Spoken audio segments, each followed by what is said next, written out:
ఇకపై Aadhaar details update చేసుకోవడానికి ఆధార్ సెంటర్‌కి వెళ్లాల్సిన పని లేదు. డిజిటల్ ఇండియా ప్రోగ్రామ్‌లో భాగంగా ప్రభుత్వం కొత్తగా ఒక ఆధార్ యాప్‌ను నవంబర్ 2025లో లాంచ్ చేసింది. నిజంగా ఇది ఒక గేమ్ చేంజర్. ఆల్రెడీ ఆధార్ అనే యాప్ ఉంది కదా అనే డౌట్ మీకు రావచ్చు. అయితే ఆధార్‌కి కొత్త ఆధార్ యాప్‌కి చాలా తేడా ఉంది. కొత్తగా వచ్చిన ఆధార్ యాప్‌తో యూజ్ ఏంటో ఈ వీడియోలో తెలుసుకుందాం. కొత్త ఆధార్ యాప్‌తో ఫిజికల్ ఆధార్ తీసుకెళ్లాల్సిన అవసరం లేదు.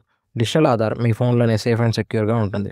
పోగొట్టుకోవడం లేదా మిస్‌యూజ్ అయ్యే ప్రమాదం తగ్గుతుంది. ఫేస్ అథెంటికేషన్, క్యూఆర్ కోడ్స్‌తో మీ ఐడెంటిటీని వెంటనే వెరిఫై చేయవచ్చు. వెరిఫికేషన్ చాలా ఫాస్ట్ అండ్ సింపుల్. ఫోటో కాపీలతో పని లేదు. అంటే హోటల్స్, బ్యాంక్స్, ఎయిర్‌పోర్ట్స్, ఈవెంట్స్‌లో చెకింగ్ చాలా fast and easy. Interesting thing ఏంటి అంటే ఇది ఆఫ్‌లైన్‌లో కూడా వర్క్ అవుతుంది. మొత్తం ఆధార్ నెంబర్‌ను చూపించాల్సిన అవసరం లేదు. ప్రైవసీ అండ్ కంట్రోల్ ఎక్కువ. అవసరమైన డీటెయిల్స్ మాత్రమే షేర్ చేయవచ్చు. సూపర్ థింగ్ ఏంటి అంటే ఒకే డివైస్‌లో మల్టిపుల్ ప్రొఫైల్స్ స్టోర్ చేసుకోవచ్చు. మీ family members up to 5 members Aadhaar profiles store చేసుకోవచ్చు. మరియు రీసెంట్‌గా నవంబర్ చివరిలో వచ్చిన అప్డేట్‌తో మీ name, mobile number, address, email ID వంటి వివరాలు కూడా ఇంటి నుంచే ఓటీపీ ప్లస్ ఫేస్ స్కాన్‌తో అప్డేట్ చేసుకోవచ్చు. ఆధార్ సెంటర్‌కి వెళ్లాల్సిన పని లేదు.